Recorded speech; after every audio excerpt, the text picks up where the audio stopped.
Welcome everyone to our 40th episode. It's a milestone one. This is a space where I want to empower you all to be relationship experts. I'm Kimia Shahzadi, founder of Love Story, a matchmaking and love coaching company. If you ever want help with anything like that, don't hesitate to reach out. Background about me: I have a master's in clinical behavioral psychology, specializing in relationships. You can read some of my research papers on Google Scholar if you like. I've been happily married for 5 years. My husband is right here next to me, Arman. I've helped over 100 people with their relationships, matched over 20 couples, and I'm currently working on making a revolutionary love app. So stay tuned for that. So Armand, thank you so much for being here. I appreciate you. Love seeing the people in the crowd today. Cool Chick Polly, Armand, hi. Orhanji, awesome to have you here. Welcome. And we are live also on, let me go through all of them, YouTube Live, Instagram Live, TikTok Live, and on X. So this is super exciting. Finally pulled all these resources together using Restream. I'm using like multiple phones and laptops, but we are making it work. Awesome. So I'm so happy to have you guys here today. Today's topic is an important one: self-respect. And, I chose self-respect instead of self-love, I think because I wanted to kind of have us look at it a little differently. And the word respect, I think, just makes us think a little bit more, which is what I'm looking for. And it's such a broad topic, I know. So I'm going to pick a specific set of things that I'm going to talk about within self-respect. And I'm kind of going to touch on a lot of trendy words that have been thrown around with relationships and dating and things like that. So just to give you a bit of a heads up, we've got breadcrumbing, benching, love bombing, stonewalling, ghosting, micro cheating, controlling. Micro cheating? Micro cheating, yep, it's a thing. We got controlling, projecting, situationship, and we've already covered gaslighting recently. So if you're interested more in that one, you can always take a deep dive in. I've got 2 Reddit questions lined up for us. And I want to go through each of these things that I kind of spelled out. And so I'll explain them. And the reason I thought this might be something good to touch on this week is we may not even notice that we're sometimes in these situations. So the more we know about what these words mean and what examples of them are, we can be more aware of them to make sure, if we are in, experiencing some of this, we know that it's happening as a first step. And then once we're aware, we have a chance to address it and just to make sure we have the right people around us. And sometimes, like, we may be guilty of doing a little bit of some of this ourselves, maybe in some contexts. So it's really good to notice if you are doing some of this stuff as well. So I know there's like a lot of content that we're going to go through today, but I'm going to try and make it as fun as possible. I feel strongly about learning skills in a fun way. So I invite anyone up on to be a speaker who would like to bring some humor into it. I've got Armand here. Like, I'm going to try and get him to summarize some of these concepts and back to back. And so he might forget some of them or explain them wrong, and maybe they'll be like, bring some humor. But I'm going to give it my best go to attack these. Polly, love it. Love that you became speaker. Welcome. How are you doing? Doing well. You said bring humor to the conversation, so I was like, well, that's my cue, I guess. I love it. That's what we need you here for, and so much more. So thank you so much for jumping up. Appreciate your bravery. Let's jump into breadcrumbing. So I'll quickly touch on this. So breadcrumbing refers to a behavior where someone gives the other person intermittent or inconsistent attention or communication, just enough to keep them interested or on the hook, but without any intention of developing a genuine or committed relationship. So people who engage in breadcrumbing, may send occasional text messages, likes on social media, might see your story, leading the other person to believe, there might be a chance for a deeper connection. But they often fail to follow through with concrete plans or meaningful interactions, leaving the other person feeling confused, frustrated, and uncertain about where they stand. Breadcrumbing can be emotionally manipulative and can prevent the other person from moving on or seeking more fulfilling relationships elsewhere. This is like the classic. It sounds like, do they like me? Do they not like me? Absolutely. This is what it sounds like. Absolutely. Very common one. It's considered a form of emotional stringing along that can be detrimental to one's self-esteem and well-being. So I think maybe we can all relate to this one at some point when we've liked someone, we haven't addressed it, and we're just, being strung along, and we're like, it's going to happen. Or I don't know. Like, oh my God, like, they saw my message, but they didn't say anything for a day. Maybe they're just really busy. Maybe and then they saw me, but we had such a great time. They I laughed know. at all of my jokes. Oh, my joke. Maybe their grandma died. Like, maybe everything's okay. Like, I don't know. So there's so many justifications we can come up for why we're being breadcrumbed if it's happening. Or we might have a lot of things on our plate, or we're just not looking for a serious relationship. Like, we might be the ones breadcrumbing someone else by just trying to dodge the real questions. Oh my God, they're such a good friend. Yeah. I can trust you. Well, yeah. If they don't see it going, I see a hand, Polly. Go for it. No, I was just gonna say too. I think breadcrumbing happens in different instances, and it can be like it can be very different, right? I Hmm. think when you have multiple possible people you're looking at, maybe you're not ready to commit to any, and you breadcrumb, and I think you can also experience it in maybe relationships you've had in the past, where Hmm. maybe like you're on a break or you broke up and you're not quite ready to walk away, so you're kind of like in this weird like, well, I don't want to give up on you completely, but so it's man, when you mentioned breadcrumbing, now you got Hmm. my the hamster wheel is spinning right now for me. Love Not just in past relationships, but even just the way I date now, my it. my busy lifestyle. And then it's like, well, I want a partner, but I'm like, and then you're like, am I a bad person if I'm not like committing? This is a Oh, this is a slippery slope we're talking about here. I feel gross oh thinking no, It's a about it. classic Hansel and Gretel situation. is it? Yeah, you got to follow the breadcrumbs. Okay, that doesn't have Do a I have good. that right? Is I it don't know. I breadcrumbs don't over know the there? story too well, but don't they die at the end? Depends which version you read it. Okay. More of The this don't German, breadcrumb. the original German version, I'm sure they definitely got eaten at the end. But Oh, yeah, oh. Okay, but maybe not the Disney version if there is one. yeah, no, yeah, those Germans, their stories, they don't mess around. Gonna mess around. You didn't even know you're doing this, Polly, but you actually led into the next one, which is benching. So Benching? yeah, How benching. much do you even lift, bro? No, it's a different type of bench. It's the bench you sit on. But Right, so we're sitting on it we're instead of sitting on the lifting.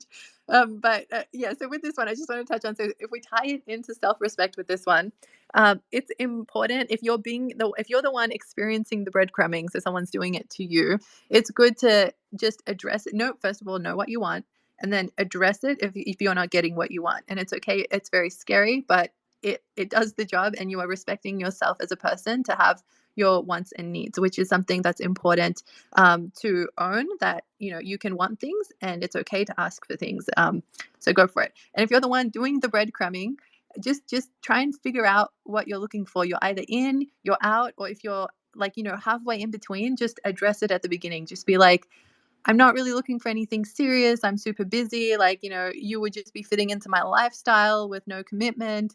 Is that something that you're looking for? If you ever change your mind and it's not, like, bring it up. Let's have this conversation. So just adjust people's expectations at the very beginning so that they know what they're getting into and they're not like thinking you're going to be their Prince Charming and they're just waiting for the like penny to drop. Because you wouldn't be thinking that in your head and they might be thinking the wrong thing. But even if you do that, they may be like, no, but when they get to know me, things will be different. I know. Yeah, that's usually there's a lot of things that keep us staying in breadcrumbing relationships for sure. So let's jump into benching.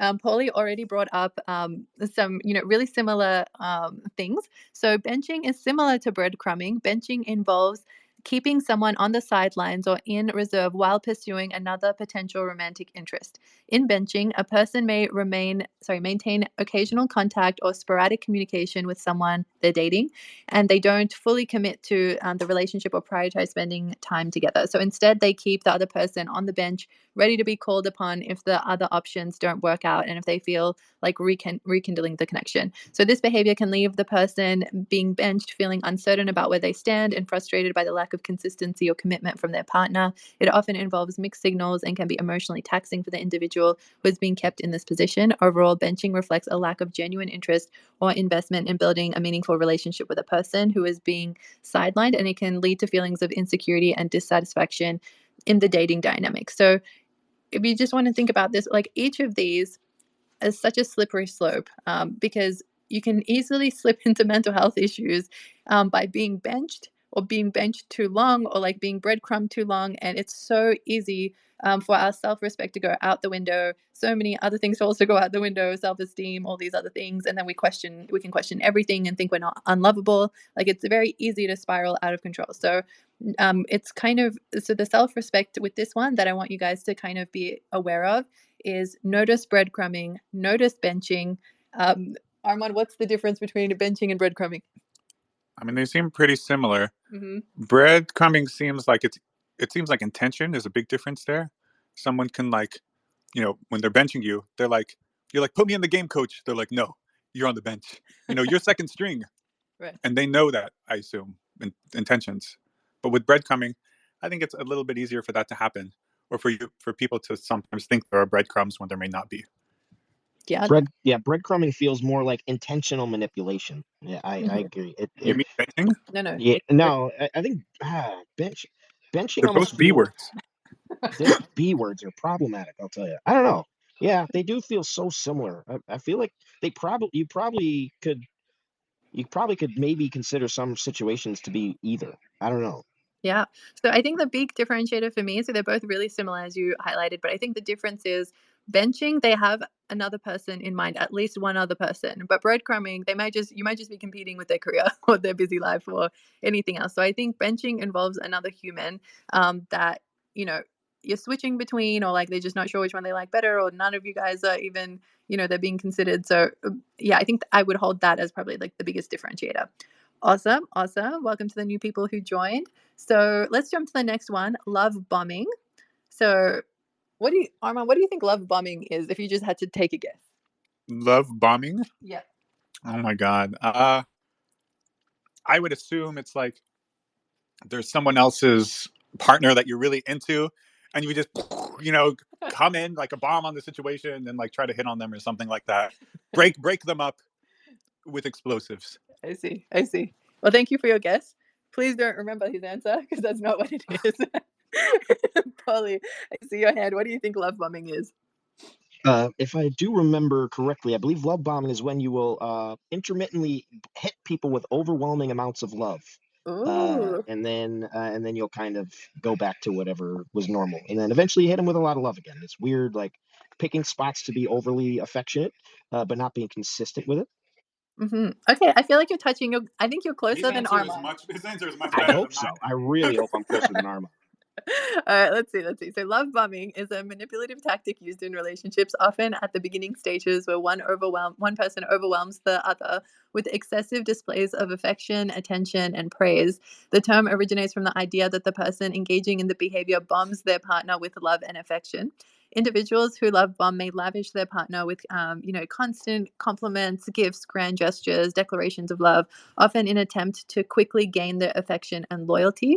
They may also use intense flattery and admiration to manipulate the other person's emotions and gain control over the relationship. Keyword control. So it seems like the love bombing happens at the beginning of a relationship when they're dating, and they quickly get a lot of control. So while love bombing may initially feel flattering and romantic, it can be a red flag for unhealthy relationship dynamics. It can be used as a tactic to manipulate and control the other, often leading to feelings of confusion, dependency, and vulnerability.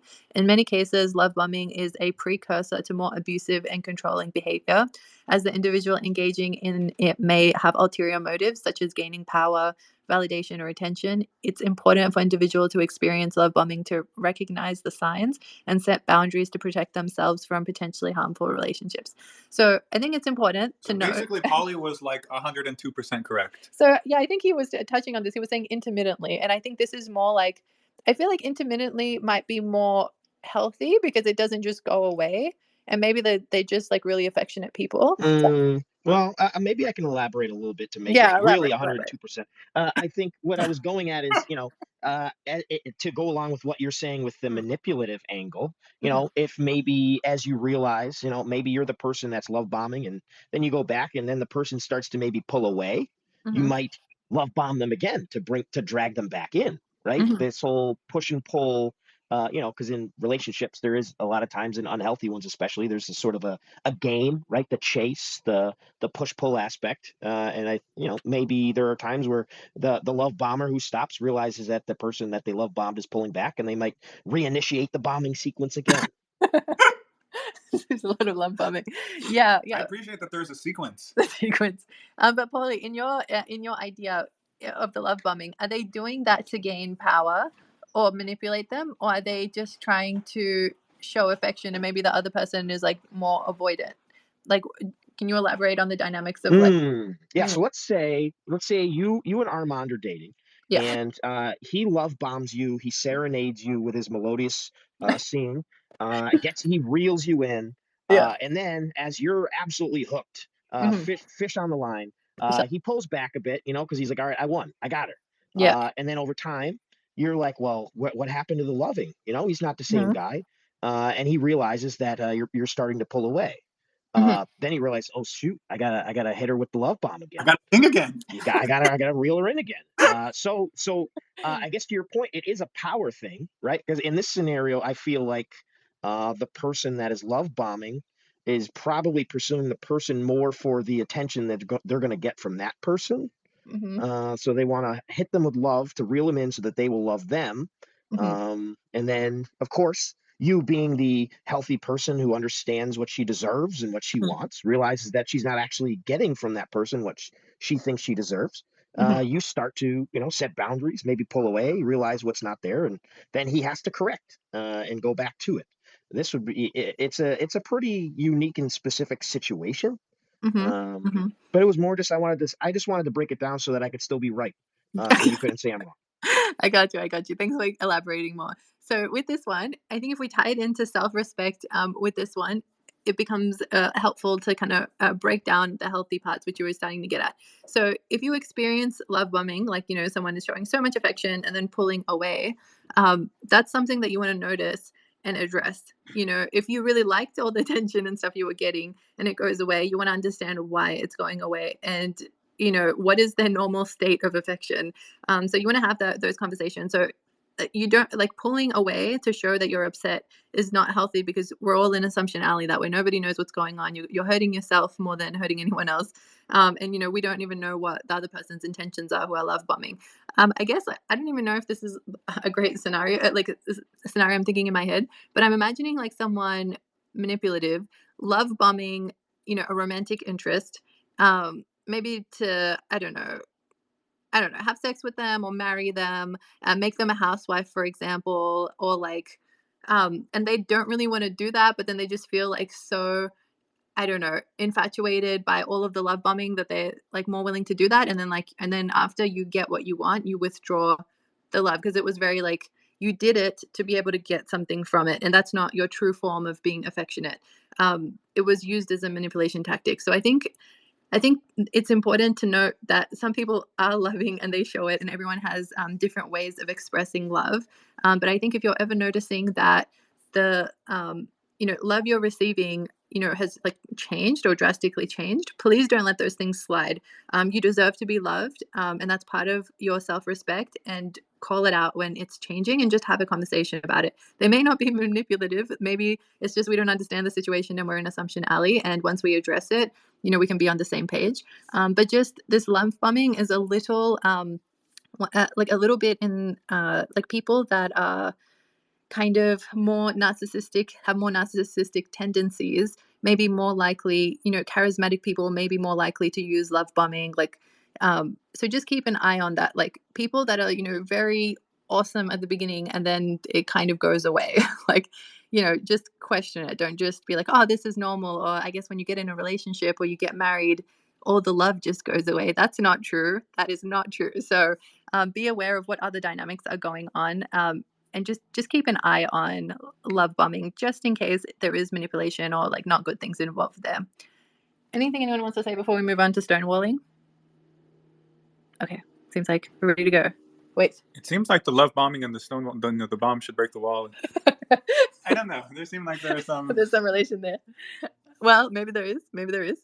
So stonewalling is a term used to describe a behavior which one person in a relationship refuses to engage in communication or dialogue, often by withdrawing emotionally and shutting down conversation entirely.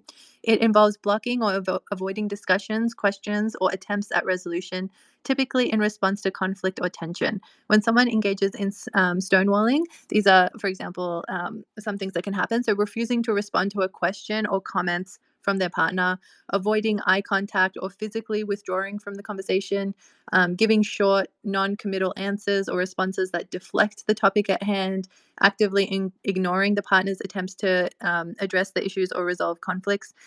So, pretty much a lot of deflecting going on. So, anything that kind of gets them out of the situation of discussing what's actually going on is more into this stonewalling category. So stonewalling can be incredibly frustrating and damaging to relationships because it prevents healthy communication and resolution of problems. And how quickly we resolve things is so important. And if you've been on a few of these spaces, I talk about the magic ratio. And as soon as we let conflict, prolong and, last past when you go to bed, last for 24 hours or longer, it gets harder and harder to come back from that. So the better skills we have to resolve conflict as quickly as possible, the healthier our relationships can be. Stonewalling, what do you think about that? It's like when I guess a partner's like, I can't talk about this right now. Like, it's not like that. It's somewhat for an extended period of time, I guess. I guess it could be in the Gottman book. Stonewalling was, it's just like when you shut down, when someone is like talking and you're just like not saying anything. You just can't like talk about anything. There's a wall, and nothing's getting through the wall. Do I ever stonewall you? Do you ever stonewall me? Sometimes you go silent, and it freaks me out. Yeah, I don't know if that's stonewalling. A lot of those times. Maybe it's micro stonewalling. It's sandstone walling. Sandstone. It's a very soft rock on the Mohs hardness scale. I don't know. This happened. Like, I shut down probably more than you do. I'm just like, I don't know what to do, or I can't deal with this right now. I got like, I don't know. I have to meet like my work deadlines and like go to bed on time and go to this meeting, and like I can't. What do we do when we experience it? So this is all human, by the way, to feel like this at different times.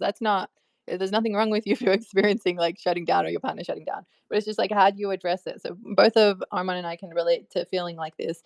And so I think it's important for you guys to hear what happens when how do we navigate this, for example. So I'll start with me. So I don't know, when Armand gets upset or I've done something wrong. So if I've done something to upset him, I feel like, oh no, I can't do anything right. I don't even know what the right thing is to say. And I get really quiet and my humor goes out the window. I'm just like, my face looks scared. I'm like scared to say anything. And like, this used to really, really annoy Armand. And I thought like, it's best to just, let the situation pass and like maybe talk about it in like 10 minutes. Like, for example, we're in a car and then like maybe like we have a like really intense conversation and then I keep saying the wrong things. And then I'm like, it's better to say nothing than say the wrong thing. And I can't think of what to say, so I say nothing. But what Armand has told me like over and over again is that saying nothing is worse than saying something. So he'll tell me, and I usually like, I don't know, for some reason I just lose my awareness sometimes when I shut down. So he will say stuff like, what do you normally say to me when you notice me shutting down? You're like, babes, you're doing that thing again where you don't talk. Babe, say something. Anything. Yeah. So he'll say that, and then I'll be like, I know, and then I'm like, potato, cat. Like, I don't know what to say. Like, I don't want to say the wrong things. I'll just like speak my mind more, and that'll put him more at Better ease. than cabbage. Well, and boiled eggs. Oh my god.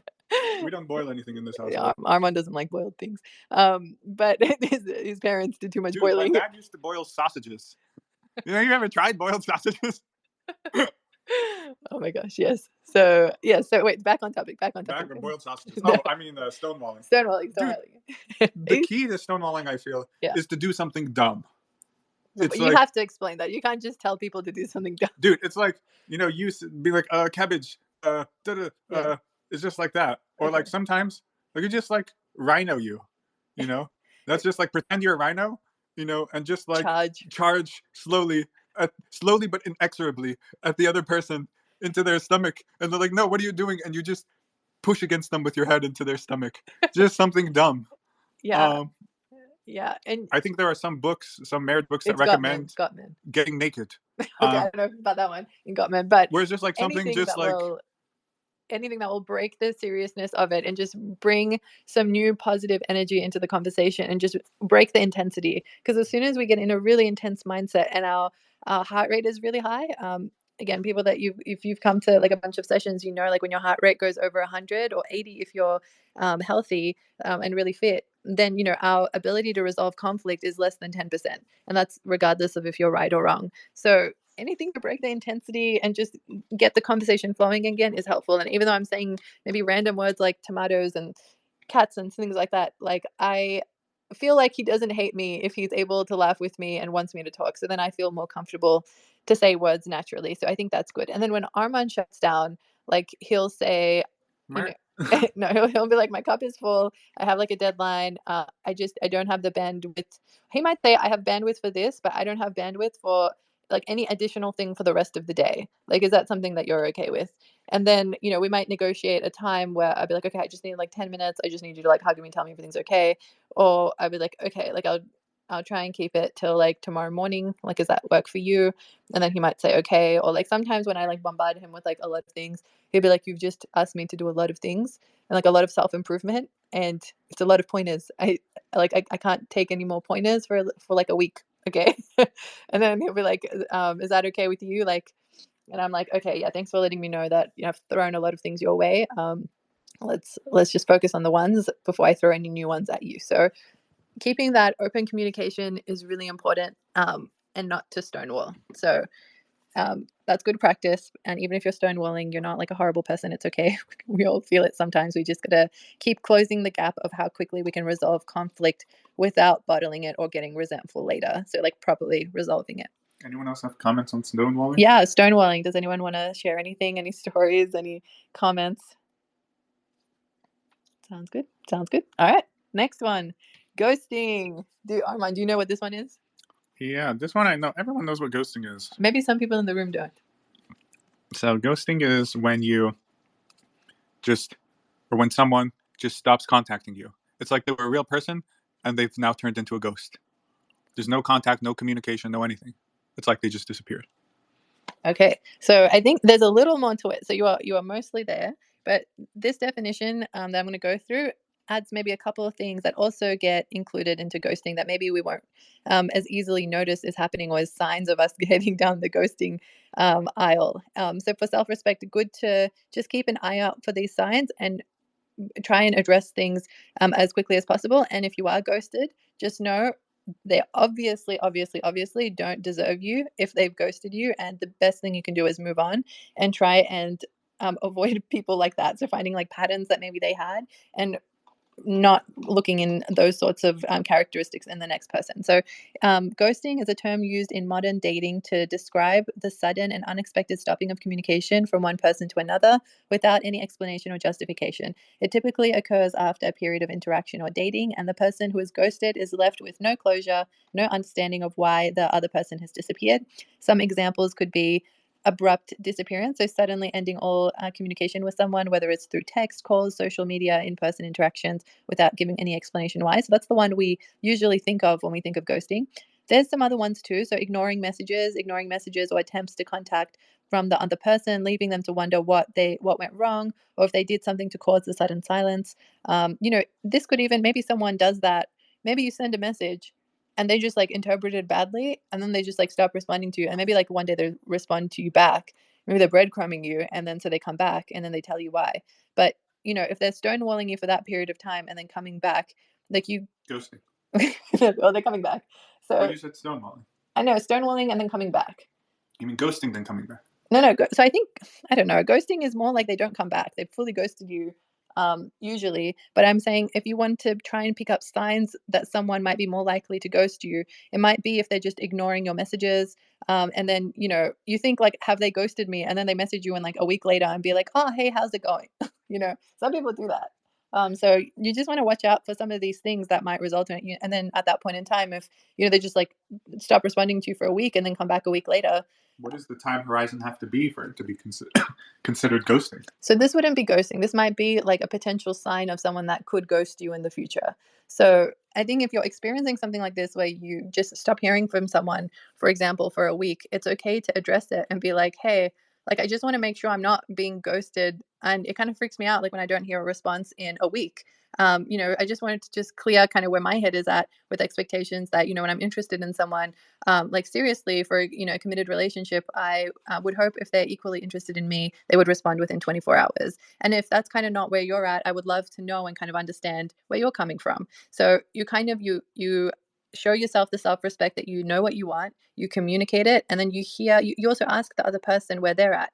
And that gives them the chance to honestly tell you what's going on, which honesty is so important to make sure, everyone's on the same page. And it's totally okay to say, hey, I've been ghosted in the past. So when you don't talk to me for a week, I naturally worry, like, am I being ghosted? And that's a really uncomfortable feeling for me. So like, it's important to me that someone doesn't treat me like that in the future and responds to me within 24 hours for me to feel safe. For example, if that's your experience, it's totally okay to say that. And someone who's caring and loving and actually wants a relationship with you in the future will definitely be understanding and take that into consideration. So yeah, self-respect to know you deserve to be responded to, and that's completely something that you can communicate. You have every right to do that. Another one that you may not can necessarily think of ghosting is canceling plans. So canceling plans or avoiding commitments without providing a reason or offering to reschedule, effectively cutting off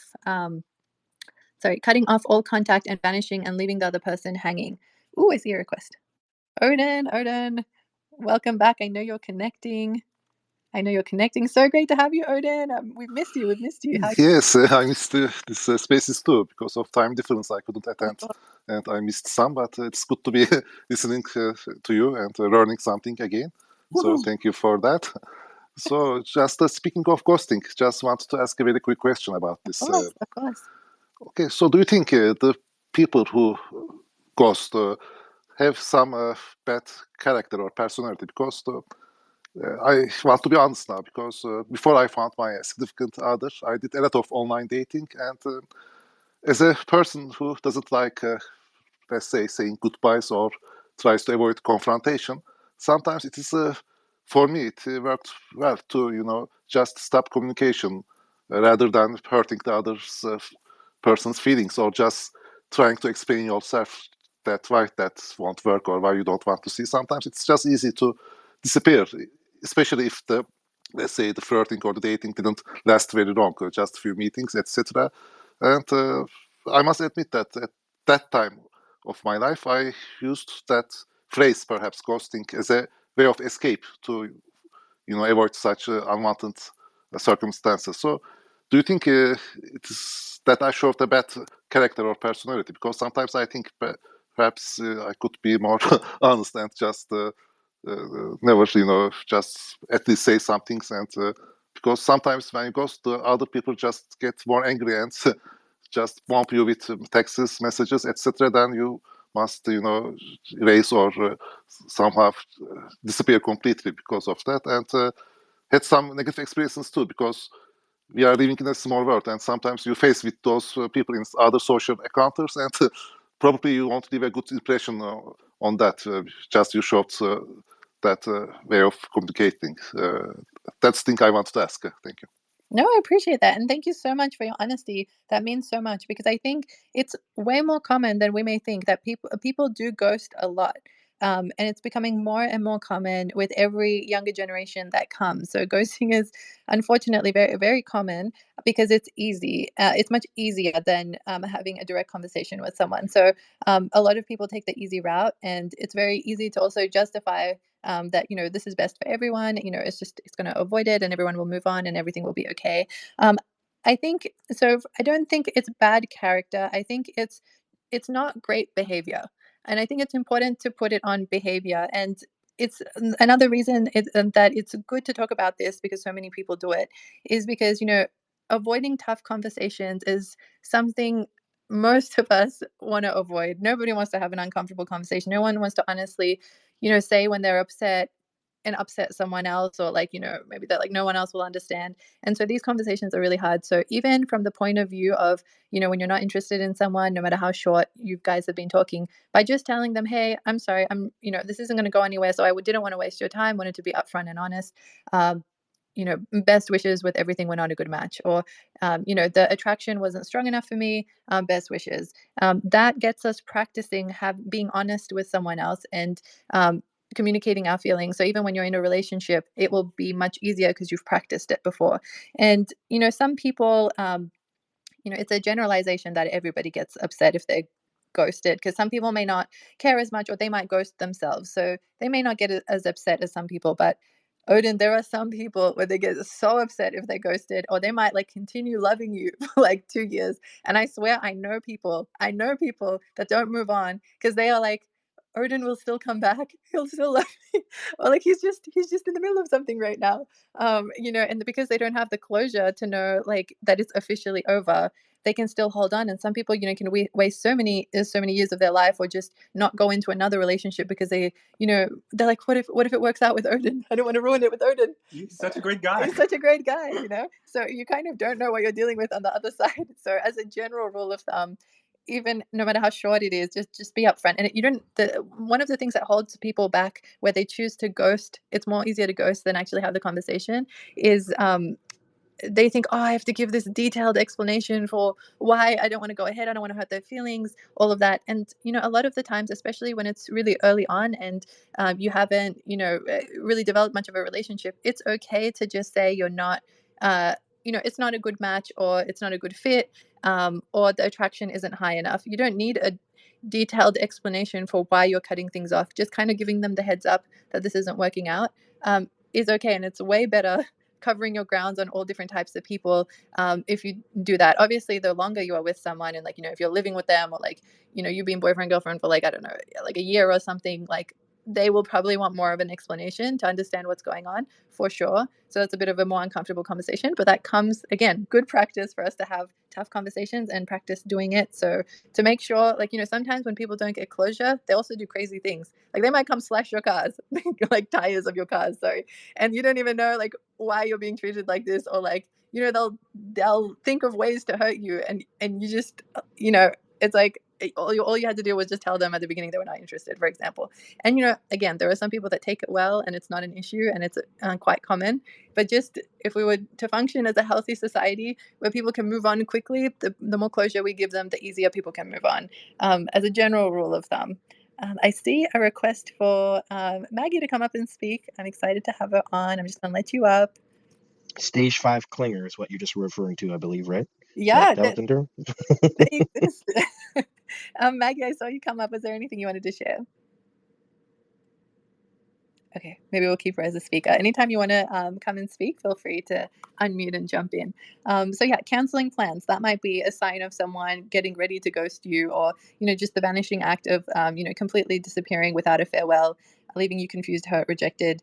Lots of unanswered questions. Like some people might feel abandonment. So, for example, or feeling unloved. Like for example, I have like an abandonment issue because of my dad being really abusive. So, like that would probably hurt me more than the average person, to have someone just stop fully communicating with me. So I would be probably more hurt than the average person. So I think it's important to account that everyone has a different history, so they might be hurt in different ways, or maybe like they just they don't maybe like a piece of feedback you can give them would be really helpful. Like I don't know, like I'm just thinking of one situation off the top of my head. Like, if someone really doesn't want the other person to order for them, like let's say they went, like a man and a woman went to a restaurant and the man ordered for the woman or something. And then she really didn't like that. And I don't know, for some reason she was like, that plus a lot of other things is why I don't want to continue. We're not a good match. But just even giving him the feedback that, hey, it was like you ordering for me that really just put me off,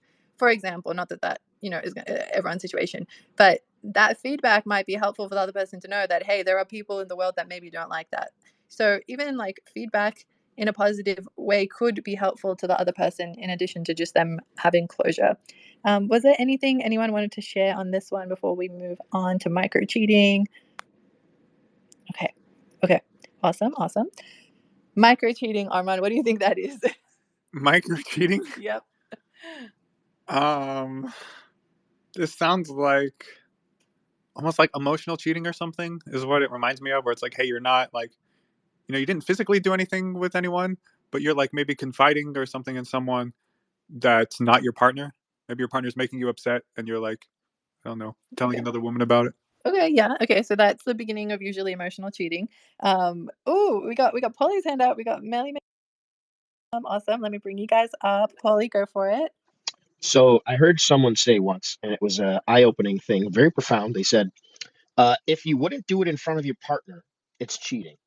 Oh, I love that. I really love that. So my assumption is micro cheating is, obviously you're not having sex or making out, but maybe you're flirting, or maybe, if it's something that you don't feel comfortable doing in front of your partner, that's a pretty good sign that maybe you're not doing something that is respectful to them. So I would lean towards that, maybe being flirtatious, maybe even interacting with your ex. I don't know. That's where my brain's going. I love what you said. It's a very practical Yeah, rule of thumb. it's a very great rule of thumb, and even your examples were good. Melly, come up here. Excited to hear from you. Hi, Kimmy. Yeah, I was pretty much going to agree with what Polly said.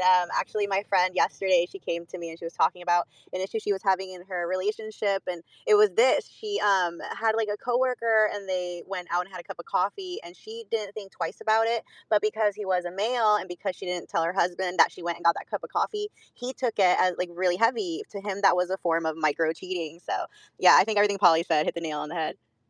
Oh my gosh, thank you so much for tying this to like real life situations because it happens all the time and it's good for us to know and talk about these things. Absolutely, because sometimes like micro cheating, you might not even know it's happening or you may never have that intention. But there's so many things that can lead the other person astray. Even if you think you're doing everything right. So it's just good to be aware of it. Micro cheating is usually the very beginning stages of someone slipping down a slippery slope that may not be helpful in this area. So, if I was to try and explain it in more detail, micro cheating refers to small, subtle actions or behaviors that may be considered a breach of trust or a form of infidelity within a romantic relationship. While these behaviors may not necessarily involve physical intimacy, they can still create emotional intimacy or flirtation with someone outside of a committed relationship. So, some examples: excessive flirting, so engaging in prolonged or intense flirting with someone other than your partner, whether in person, via text, or over social media. And a lot of the times, even over text or social media now, it's become so normal to love heart someone's message. And it's like so many people just do that without thinking. And it's really important to just, I don't know, like we got to be careful because it's, just become part of the culture now. But we have to be careful. Kind of what signals we're giving and to just make sure the other person isn't misinterpreting our signals. Another one that's micro cheating that's good to watch out for: secretive communication, so hiding or deleting messages, calls, social media interactions without a specific with a specific individual to avoid detection by one's partner. So if you're thinking, oh, like I better delete this, like this isn't going to look good, like even though I've done nothing wrong, I'm just going to delete it. If you're kind of having thoughts like that, it's the start of some micro cheating going on, maybe. Keeping secrets is another one. So withholding information about interactions or encounters with others that could potentially make the other person uncomfortable or jealous. Like, for example, like if you go out with, I don't know, like there was girls there or something, or there was guys there, and you like purposely don't say the gender of the people that were there, or you like avoid talking about it. Um, that's just a little sus. It might just be the beginning of like you feeling like you have to hide things and things like not being transparent. And then if your partner is noticing that you're not communicating, the gender of people, then they're gonna think, ooh, like something might be wrong. Like I am gonna ask about it more and be more concerned, sort of thing. So kind of just keeping open lines of communication. Love Polly's suggestion. Do what you think.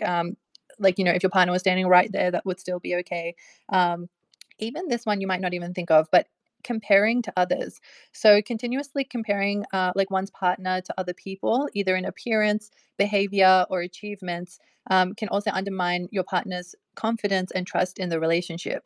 So, you may not necessarily think of that one as micro cheating, but you're essentially, putting someone else higher in some way than your own partner, and that comparison is not a healthy thing to be doing frequently.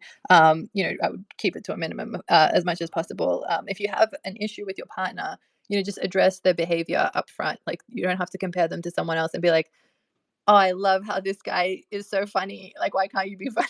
Like, don't say that. That's like there's a way better ways to say that if that's how you feel. But it's always usually best not to compare them to other people and just steer the conversation very directly towards behavior and what behavior you'd like to see. So, giving examples of like, "Hey, like if you did this in this instance, like I would be dying of laughter and that would be amazing. I would be so happy." So, just making sure like our ways of communicating healthy and like steer away from micro cheating. And if you notice like someone's doing that to you, like now you have like more of these points to be able to see them as like maybe red flags and call it out quickly. Like if you see it Very happening, small red flags. very small red Micro flags, red flags. micro like these. Maybe we can fix these before they become like small or big. Cheating. Obviously, it's not good, but yeah, call it out. Like if you notice like micro cheating, just be like, hey, like this makes me really uncomfortable. I would like to address it. I don't want it to get any worse. And just by you having the awareness and that self-respect that you want to feel like you can completely trust your partner and that they wouldn't do anything shady, just like you were there standing next to them and you're doing the same thing, is a really healthy foundation to kind of make sure is there and build upon if, you know, you see little slips here and there. Also a good tool to assess if you're with the right person, if you're still in like the early stages, or at any stage. Good to know. Anything anyone wants to touch on this one before we jump to controlling? Yeah, I just want to say I think you like nailed all of that. Every example you gave, I did live through with like my ex, and that did lead to trust issues. It led to gaslighting. It led to resentment. It led to ultimately physical cheating as well, and now separation. So I think communication is just one of those things that is so important in every single relationship. Trust and communication, you have to establish that. Thank you so much for sharing, and absolutely, absolutely. And I'm so glad that, you know, you are away from that person and like you get to, you know, be surrounded by people that treat you well and treat you with respect, and you can, you know, finally be away from someone who was capable of even doing that to you, which is so horrible. And I'm so sorry. I wish no one had to go through something like that. So thank you for sharing. It's very serious, and you don't know how bad it is till it happens to you. So please, let's like watch out for our own relationships. Let's watch out for our friends and family, like everyone we care about, all the good people in the world, and let's educate ourselves so we can be aware of micro cheating, so we can be so on top of it and not let any person slip through and treat us badly, and have the self-respect to be able to catch it and not let it continue any further. Awesome. Thank you so much for sharing, Mel. And we appreciate your unicorn profile picture. Yeah, I love Thank it. you. I love it too. It's so cute. I appreciate you. Controlling. Okay, so let's jump into controlling behavior. So this one is a common one, but maybe we don't know maybe all the details that could fall under controlling, because sometimes it's very kind of you can slip into it like it's subtly, and then it's kind of happening, and then usually a third person, like a third party, will like point out, hey, like that's a bit weird, and then you have to like think about your situation and be like, is it weird, or like how did I end up here, and is this normal, is this not normal? So let's dive into controlling behavior a little bit. So controlling behavior in a relationship involves one partner exerting power and influence over the other, often in an attempt to manipulate their thoughts, emotions, actions, and decisions. This behavior can manifest in a lot of different ways. So some examples are, you know, dictating behavior. So trying to control the other person, what the other person wears, where they go, who they spend time with, how they spend their free time, or maybe they're specifically isolating their partner, so attempting to cut off all the other person's friends, family, you know, social support networks, making them dependent on the controlling partner for validation and approval. So if you kind of notice, hey, like, why have I lost all my friends and family?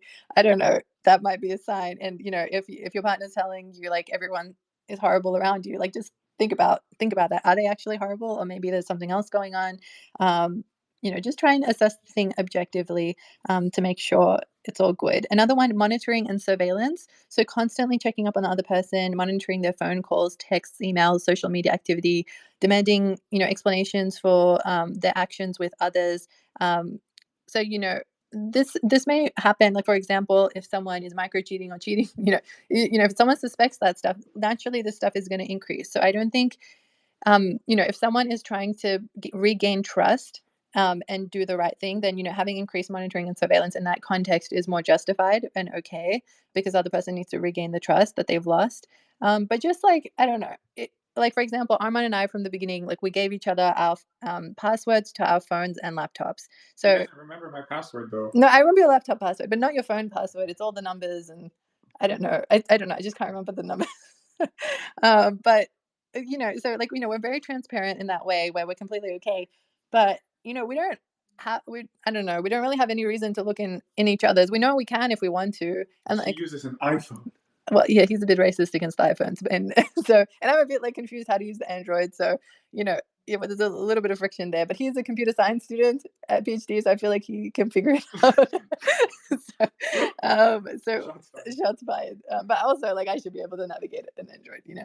But what's it called? So I think like, you know, like, and I think like, you know, if we're sitting next to each other on the couch and he's on his phone, and like I see, if I just like naturally look over to him and I see him like responding to a text message from a girl, or like I see like some words that I'm like, oh, why are you saying that? Like I will call it out and say like, hey, what's going on? Like, can you explain what that message is? And you know, he might be like, oh, this is my cousin that's in the UK that remember like this person, and I'm like, oh yeah, like I remember this person, or you know, maybe there's a good explanation for it. So I think that's okay. But if someone's like for no good reason, just like constantly, you know, trying to look up your phone, or like just constantly make sure, like, I don't know, constantly checking up on you, maybe there's more to it. So have a look out for that. Manipulative tactics, so using guilt, threats, intimidation, or emotional manipulation to get their way or coerce you or another person into compliance. That might be another one.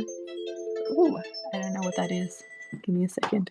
Okay, so yeah, that was another one. And then undermining independence. So this is another one. Dismissing the other person's opinions, belittling their achievements, or undermining their self-confidence in order to maintain control and dominance in a relationship. So let's say you like are playing a game and you won, or like you got an award for something, or like, you know, you're in your company, you got a promotion or something good happened to you, and then your partner is just like, oh, that happens to me all the time, or yeah, that's great, but it's like not that big of a deal. I don't know. Like, hopefully no one says these things, but it's just like, you know, they might be like really happy for you and then just give you these side jabs of like horrible little things to say, and then they might laugh it off. And that's not okay. So part of self-respect is knowing, like, if someone's undermining your achievements, or, you know, even like when you're playing a game, like if they win and you're like supportive of them, and you win and they're not supportive of you winning, like, that's not cool. Like, call that out. Like, just be like, hey, what's going on? Like, you know, let's handle this one. This is something I'm not very good at. I like when it's something, Kimi's like, oh my God, you did so well. And she'll win at something, and I'm like, I could have done better. Let me look back at all of my decisions. Oh no. Like, literally, like, I think we were playing this game called Monopoly Deal. It's a card game. And like, I like fluke won like 5 times in a row, and he was She just got dying. pretty good cards. And I Like, was so sad. And then like I won 3 times in a row, and every time I was like, no, this doesn't count. I got good cards. yeah, and then I was just like, "Bruh, I'm happy for you every time. Like, can you like show some love on this side too when I win? Like, you gotta be happy for me as well." And it's like, it's okay to call it out. Like, if you do something, it's okay to ask for that in return. And if they can't do it, then let's have a conversation about it and address it head on, not just like feel sad every time I win and I'm being undermined. You know, It's a growth area for me. it's okay. We all got growth areas. Polly, I see your hand. Yeah, it's sort of a defense for him, but also not really a defense. We as men, our brains work. We are very like goal focused, and it's very easy for us to lose sight of the fact that we're just having fun. We get so caught up in winning or just whatever the heck we're trying to do that if we don't get it, we just get all pissed off, you know. And it's like, damn it, because we want to be the best we can. We want to impress our girl. And sometimes we forget, actually, it's our girl we beat, and we shouldn't be we shouldn't be so focused. You know, sometimes it's okay if they win. In fact, it actually can work out good for us. You know, oh, babe, you won. That's so awesome. Well, check out what you're going to win tonight. You know, turn it around. You know, we lose sight of that. So here you go, Armand. Take this as a learning a chance. You know, maybe next time, you know, you flip the script around a little bit. She's riding high off her win, and you know, you use the moment to seal the deal. Just going to throw that out there. Thank you for the feedback. We'll see next week if it worked or not. There you go. Love the creativity. Love the creativity. And yeah, it's good to be able to like enjoy both sides. Like, you know, like sometimes you get really caught up in like, you know, it's about me, and we forget like, I don't know, like your partner being smart and winning is actually a good thing for you too, because you're on the same team in real life. Like, you may be playing a game where the other person wins, but you're on the same life team, and it's really important to remember that, because that game never ends. And so if you have someone that, you know, is good at a game, like let it fuel you that's a really positive thing. Like, you picked an amazing partner that's like got all these cool skills. So hopefully that's another perspective on this one. To wrap up on controlling behavior, let me see if there was anything else. I think that was the main thing, but kind of controlling behavior can be damaging and harmful to the well-being of the person being controlled, leading to feelings of fear, anxiety, low self-esteem, and loss of autonomy. It's important for individuals in controlling relationships to recognize the signs of manipulation, seek support, and establish boundaries and regain their sense of agency. So you need to start taking back, like if you're noticing any of these signs, you need to start taking back your power one step at a time, and seeing, like, being able to take the, you know, cover off your eyes and see what's actually going on. And you want to make sure you still have good relationships around you and you're not isolated, and all those good stuff. So keep an eye out on that. we're getting to the end, you guys. We've got Reddit questions. I appreciate you hanging in there. So much learning happening. We're covering so many topics and relating them to self-respect. So I appreciate you guys. Projecting. So this one is usually a psychological defense mechanism where an individual attributes their own thoughts, feelings, and characteristics onto another person. This is very common. Everyone's probably done it at some point. You just need to notice when you're doing it. I know I've done this. Like sometimes when I want to be better at, maybe this was happening more I think before, but if I want to be better at like procrastinating or managing my day better, I might tell Armand he needs to do better with like managing his life. And I need to know that like I am projecting, like I want that to improve that in myself. So I should work on myself and not be putting it on someone else, for example. So in specific ways that someone, sometimes as I said, you can do it unconsciously with emotions, desires, beliefs onto someone else without even realizing it. And then it can lead to misunderstandings, conflicts, distorted perceptions in relationships. And, areas this could come up is, for example, jealousy. Someone who's feeling jealous in a relationship may accuse their partner of being unfaithful and projecting their own insecurities onto a partner without evidence. So, like, that's a surprising one. Insecurity, an individual who feels insecure about their own abilities or appearance might criticize others' shortcomings and projecting their own feelings of inadequacy onto them. Like if you're, for example, you're fat and you tell your partner they're fat, like hopefully you don't use these words, but like, it's just like projecting your own thing on someone else. Your own chunkiness. Your own chunkiness on someone else, or maybe like dishonesty. A person who's lying or being deceitful may accuse others of being dishonest and projecting, kind of deflecting the suspicion onto someone else. Even anger. Someone who is struggling to manage their anger might perceive others as being hostile or aggressive, and they're projecting their emotions. Like I'm just imagining the scenario where someone's like yelling and they're like, calm down, and they're like, stop yelling at me. And they're the ones yelling. So it could show up there. Another one, fear. So someone who is fearful of rejection or abandonment might accuse the other person of not caring for them, and actually because of their fears end the relationship. So I've actually heard of situations, unfortunately, where someone might feel like, oh no, the relationship's going to end, I'll quickly break up with them first before they break up with me. Oh my gosh, so much misunderstanding. Like, don't do that, please. Like, if you're fearful that they're going to break up with you, just ask them, have the conversation. Don't try and like beat them to the punch. Maybe there's no punch coming. Maybe you've got it all wrong, or maybe you've got it right, but it's good to just address it up front. So just make sure, these distortions are addressed. And it's important to reflect on your own emotions, motivations, and clearly communicate honestly with others instead of avoiding or projecting what you're feeling on other people. So just think, if you're like criticizing someone a lot about something, just like take a moment and be like, do I feel like that about myself? Am I by any chance projecting something there? And just have that awareness, because a key one of this one is usually people don't know they're doing it. So if your partner is like, hey, you're projecting, like just take a moment before you respond and be like, am I projecting? Like, let me just take a moment to reflect. And it's okay if you are. We all probably do it at some point. So we just want to be aware of it and do better.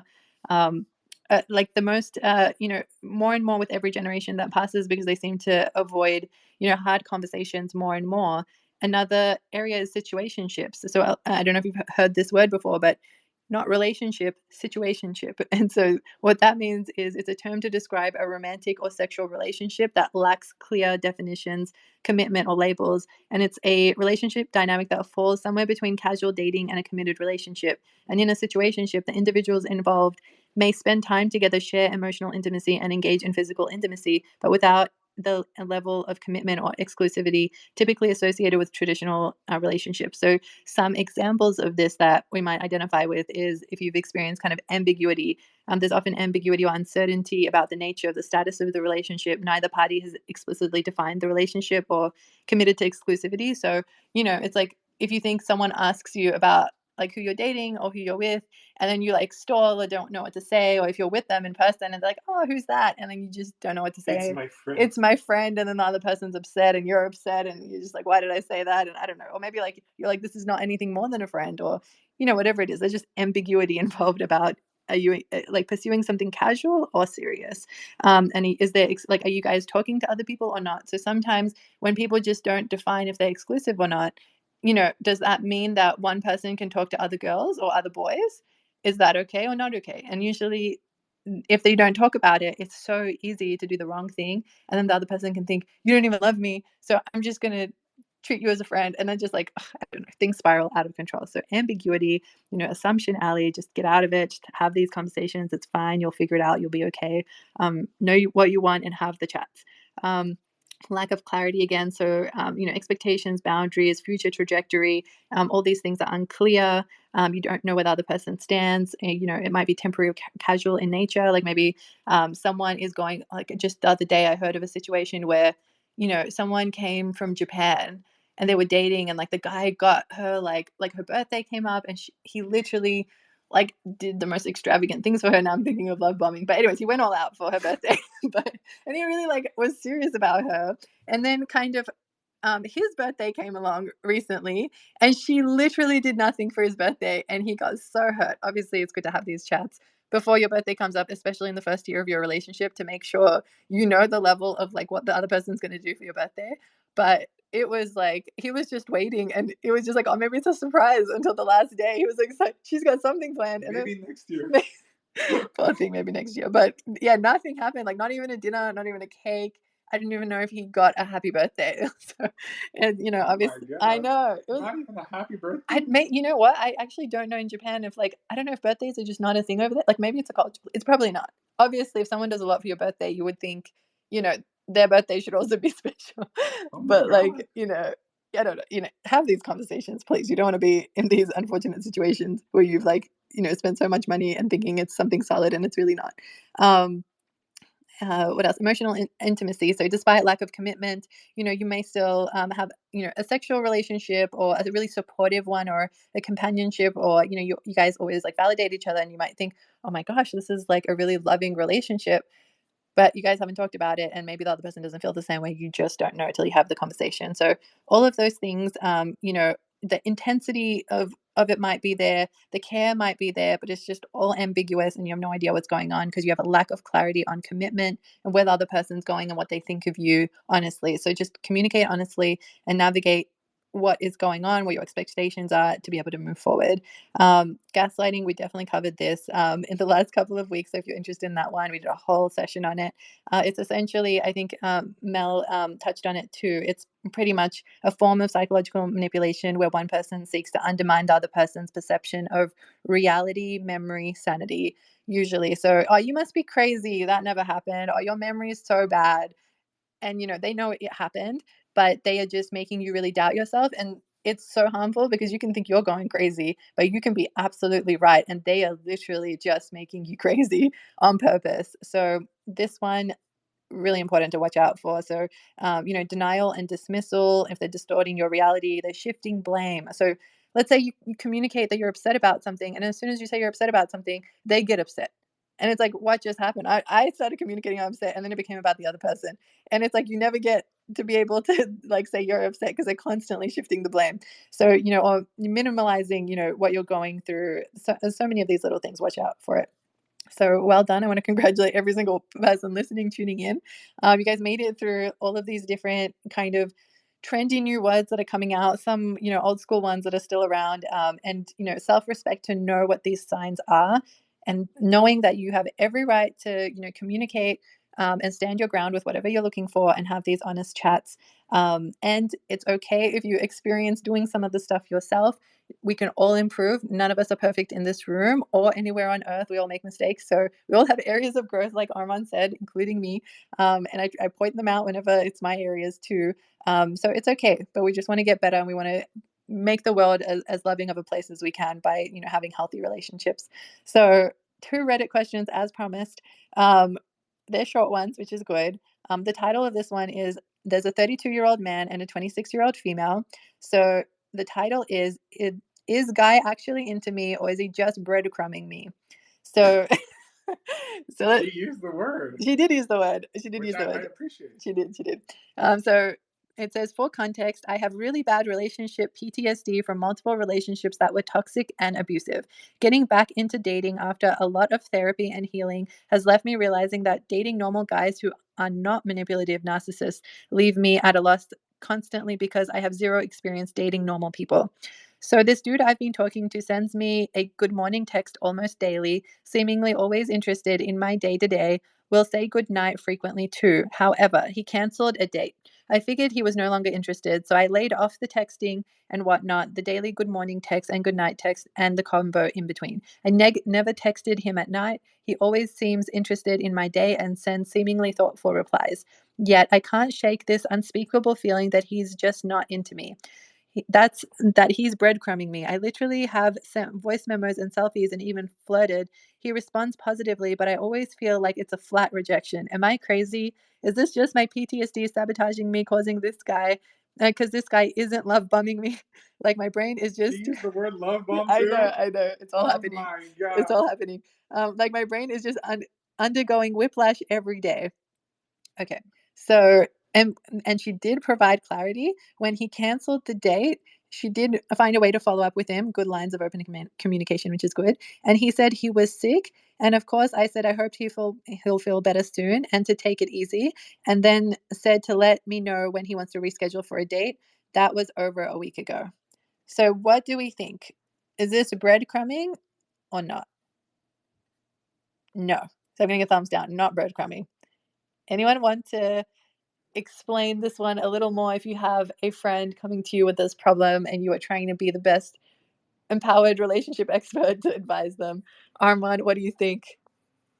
I mean, I obviously don't have all the context, but I feel like, probably the easiest thing to do would just be like, hey, you know, are you interested in rescheduling our date? I would like to go on a date. And if they don't reschedule, well, you call it a day. And if they do, well, I don't know. I mean, ideally, you would be able to ask them straight up, hey, are you interested in me or something like that? But that's something like I feel like I would have trouble doing if I was dating. And like the whole, hey, are you still interested in going on a date? I feel like is easier. Gotcha. So if we were to tackle this step by step, let's say, so has this history of bad past relationships that she's coming into. And, this guy who's sending good morning texts is asking about her day. He's frequently saying good night text messages. And then he cancels a date because he's sick.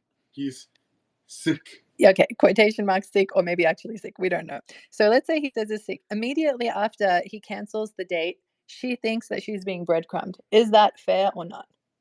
Is she being breadcrumbed in general if someone explained that situation? Yes or no?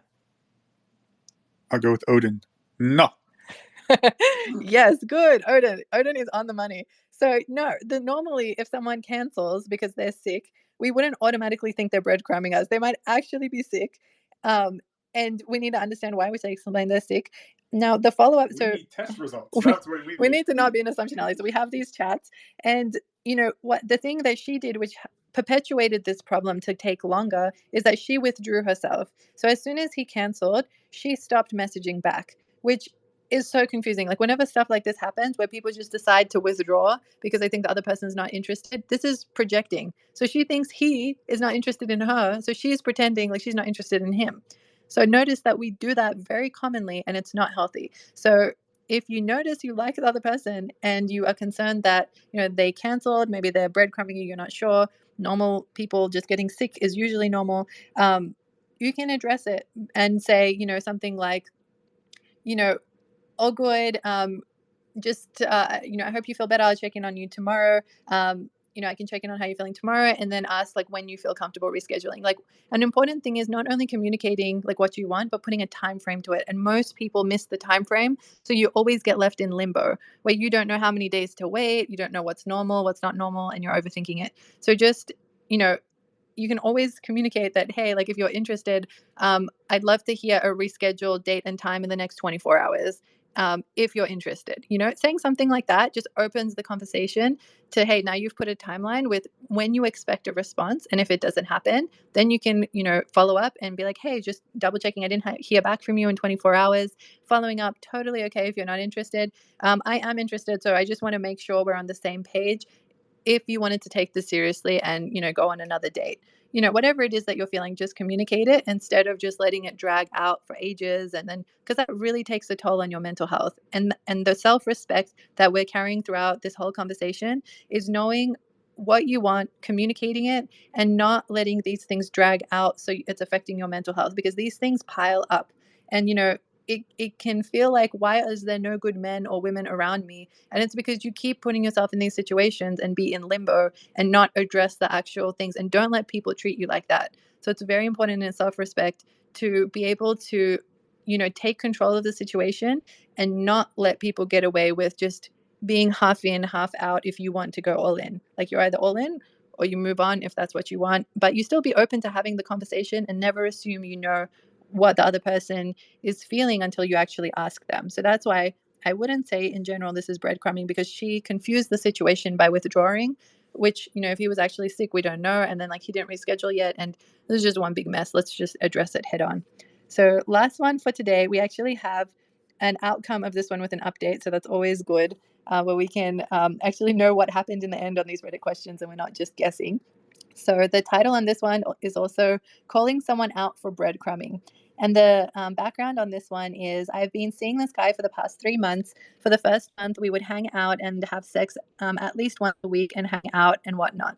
Since then, we've not had sex, and we would only have non-sexual hangouts, watching a movie, getting coffee, going for a hike, roughly once a week, twice a week, which was fine. The past few weeks, however, he has been getting less and less responsive. The last time I saw him was a week ago, and I thought things were going well between us. This week in particular, we had made plans to meet on Monday to get coffee, but he bailed on me right before because he forgot he had a class. And then we rescheduled to the next day, and the next day comes and he calls 15 minutes before, telling me that his grandparents decided to make a surprise visit, and he wouldn't be able to for the next few days as well, since his grandparents were visiting for 2 days.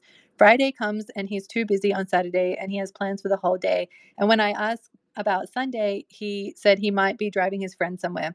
It really hurts because I thought things were going really well with us, and I had no idea what I may have done since the last time we met, where we had a lot of fun. It's been extremely frustrating, as I am someone who needs directness, and I get the sense that he's just breadcrumbing me. At this point, I would like to call him out as to not waste each other's time. I want to text him something along the lines of, "Hey, getting the sense that you're avoiding me. I totally get it if you don't want to see me anymore, and no hard feelings if that is the case. I would rather you be direct about it and we don't waste each other's time anymore." Do you guys have any suggestions? I genuinely don't know what I have done. It seems like things are going really well, sad face. So if she was going to send that text message and she comes to you and she's like, do I send it, yes or no? What would you guys say? Thumbs up or thumbs down? Thumbs up. I'm saying thumbs up. Armand, what do you think? I would make like a modification. What modification would you make? I would just be like, this is something I need in a partner or a relationship or whatever I'm looking for.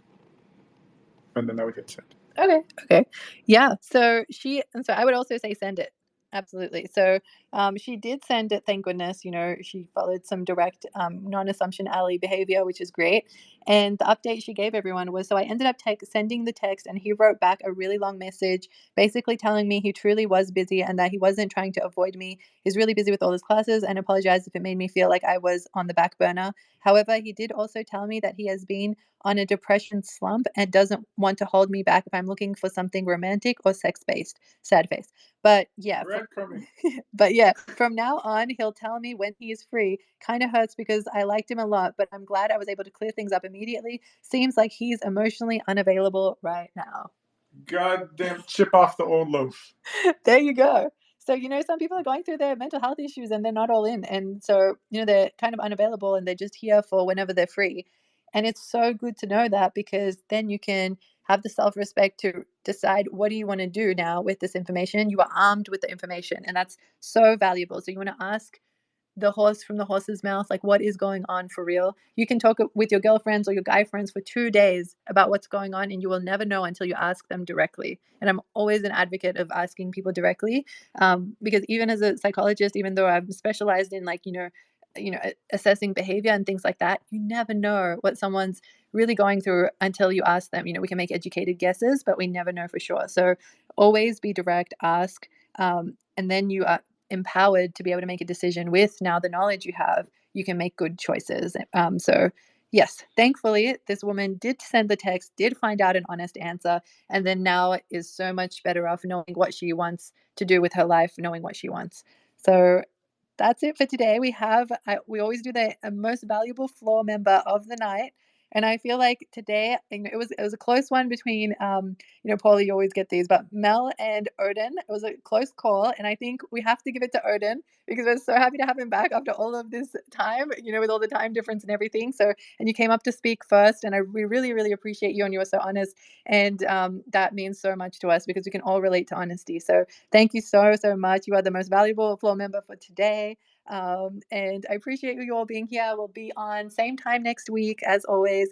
And I wish you all the love lives of your dreams. If there's anything else you want to say, you can quickly unmute and we will wrap up for today.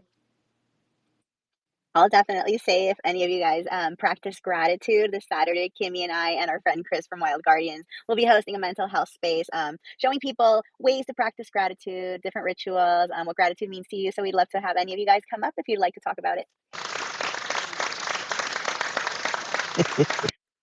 Love it. Thank you so much. I should have said that myself. Yes, this Saturday, 1 p.m. Eastern Standard Time. It's on our X timeline if you want to set a reminder.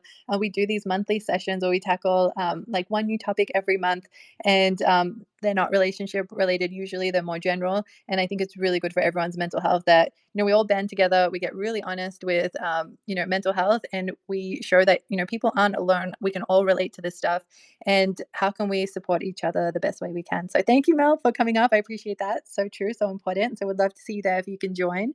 And have an amazing, amazing rest of the week, everyone. I really appreciate you being here. Bye, everyone.